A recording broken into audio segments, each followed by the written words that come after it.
Hello and welcome to ABOUT.LAB. My name is Efsen. On ABOUT.LAB, we break down the major trending topics in Ghanaian football. And today, my focus is on the Black Stars. As part of their international window in November, they took a trip to Asia where they participated in a Korean Challenge Cup.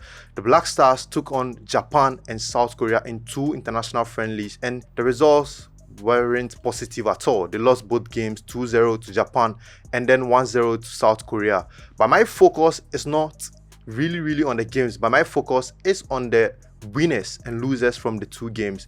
And I'm going to start off with the losers. And my first loser from the game is the head coach, Otto Addo. I thought he had a great opportunity to prove to Ghanaians that he's still the right man, or is the right man for the job, because you can argue that he's qualified for the World Cup, but I can also argue that he failed to qualify for the AFCON. And the World Cup that we are going into, Otto Addo has not proven himself yet. He's shown that he's still not up there yet to compete with the elite level managers, because if you look at the two games that the Black Stars participated in against Japan and against South Korea, fine, the South Korea game, there was an improvement in the play, the way they possessed the ball, the way they controlled the ball. But in the game against Japan, the Black Stars were completely outplayed and outclassed by Japan, and it's not something to be proud of. If you look at Otto Addo's record since becoming Ghana's coach, in the first stint and in the second stint, he's played 32 matches and he has a win rate of 40%. That's below average, and that's quite unimpressive for a manager of his caliber and for someone that we've entrusted the senior national team to. So I thought these games were a great opportunity for Otto Addo to sort of remind Ghanaians that he can deliver at the top, but he didn't take the opportunity. You can also argue that there were several key players injured, but it's still the performance that was lacking. There was no bite, there was no spirit in the Black Stars. You watch the Black Stars and you feel like it's just a random team just playing. But I like the fact that he himself admitted that there's a long way to go. There needs to be improvement in this squad heading into the 2026 World Cup. Ghana are going into the World Cup as one of the lowest ranked side, and it's just a combination of several things. And Otto Addo deserves majority of the blame. It is because Ghana failed to qualify for the AFCON, and in the last major three tournaments that Ghana has participated, we've won only one game, and it's the reason Ghana is going to go into the December 5th draw as one of the lowest ranked side. The only team out of the 42 teams that have qualified so far, Ghana is only ahead of Curacao and Haiti. That's not a good look for a country that prouds itself as a football nation. The second loser has to be Lawrence Atisigi. Once the first choice goalkeeper, it is very obvious that he is no longer in the plans of the Black Stars coach, or is no longer in the plans of the Black Stars, because he played 0 minutes in the two games against Japan and South Korea. Atisigi's last game for the Black Stars was somewhere the latter part of November, and since then he's lost his position to Benjamin Asare. And Benjamin Asare arrived late in camp, so there was some sort of suspicion that Lawrence Atisigi was going to be entrusted in the first game against Japan. But what happened? The coach went with a new face that he picked for Joseph Annan in goal in a game against Japan. And when Benjamin Asare was cleared to play against South Korea, he went again with Benjamin Asare. So it's a clear indication that Lawrence Atisigi has lost his spot in the Black Stars, and it doesn't feel like there's any way back for him for the goalkeeper there. So I think it's one player who wouldn't be too pleased with how things went on in the Asian tour. So the third loser on my list is Antoine Semenyo. He, I feel, has enough quality, or has enough to be one of the leaders of the team since his debut in 2022, switching from England to Ghana. He's made over 30 appearances and he scored just 3 goals, and one of those goals was against Chad. So it tells you how poor or how below average he plays when he dons the national team colours. Antoine Semenyo, if you look at his performances for Bournemouth, is one of the best players in the Premier League. Recently, Wayne Rooney saying he's been one of the best in this season's Premier League. But when it comes to the Black Stars, he struggles. And then against Japan, he was named the captain of the side for the first time, and he was all over the place. He couldn't encourage the team, he couldn't inspire the team to put up an inspirational performance, or put up a great performance to appease Ghanaians. So I think Semenyo is one player that has to improve, because if you have him performing so well in the Premier League and it comes to the Black Stars and he doesn't perform, that's a major worry. Let me go into my fourth loser, and from Semenyo, I'm moving into another player who I think also has the talent. He has everything to be a world beater. And I'm talking about Kamaldeen Sulemana, because I feel Kamaldeen Sulemana is one of the best talents that Ghana has produced in recent years, and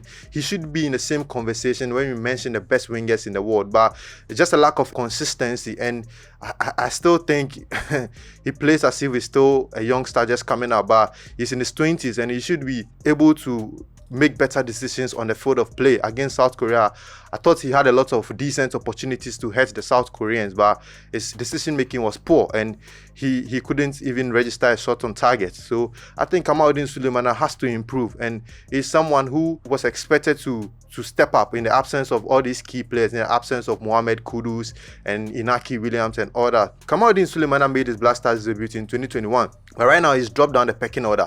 If you look at the Black Stars right now, the wingers and attackers or the forwards all put together, Kamaldeen Sulemana is, you can talk about the fact that he's now behind the likes of Fatau Isahaku, he's now behind the likes of Inaki Williams and all these guys who made their debut later after he made his debut. So he's one player that I expect a lot from, and I expected a lot from in this Asian tour, in this Kirin Challenge Cup. But from the losers, there were some bright spots, and some players showed up. They were impressive, and they are the ones I call the winners from this tour.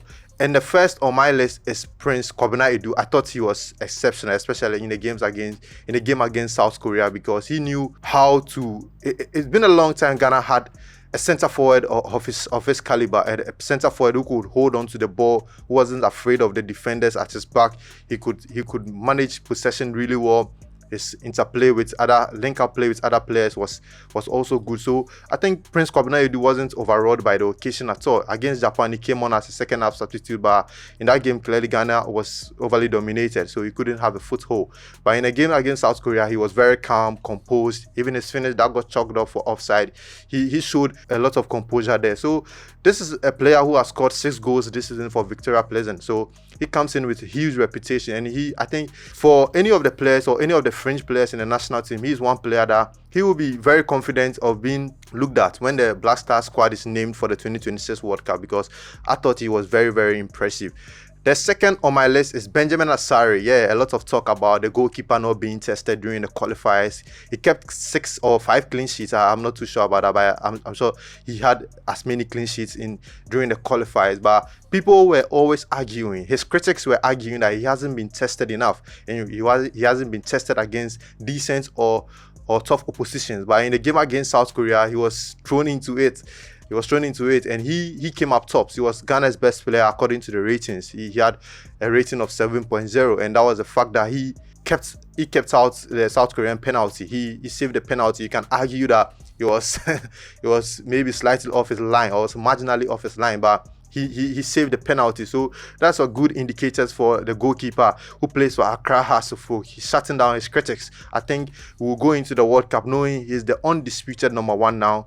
He's Ghana's undisputed number 1, unless a goalkeeper pops out of nowhere to challenge him. But at the moment, Benjamin Asare has proven to everyone that he can play at the highest level, or he can be in goal when Ghana takes on the best at the 2026 World Cup in the United States, Canada, and Mexico. The third on my list is Kwasi Sibo, the midfielder who plays for Real Oviedo in the Spanish La Liga.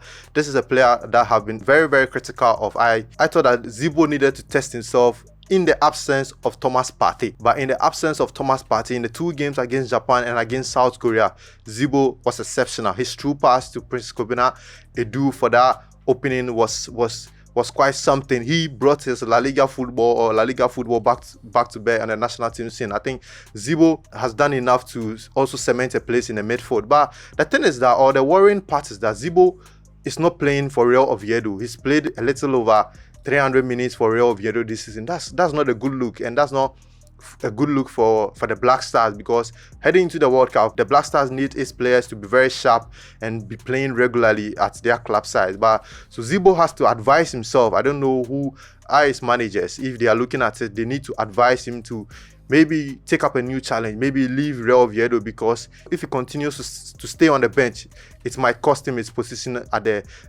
the Black Stars squad. But I think he was one of the winners from these 2 games that the Black Stars participated in Asia. So these 2 games showed Ghanaians that there's a lot to improve in the Black Star squad, but there's also hope for the national team because the likes of Prince Kwabena Adu, Kwasi Sibo, and the like stepped up. But in the absence of key players like Jordan Ayew, obviously we are going to struggle. So the Black Stars heading into the 2026 World Cup, maybe, just maybe, we should now be considering the likes of Eddie Nketiah and Callum Hudson-Odoi, because obviously the Black Stars need a lot of quality or need a lot of depth to head into the World Cup and pose a strong challenge. So that's all for now on ABOUT.LAB. Today I broke down the major trending topic. I looked at the Black Stars participation in the Kirin Challenge Cup. My name is Efsen. Don't forget to like, subscribe and share.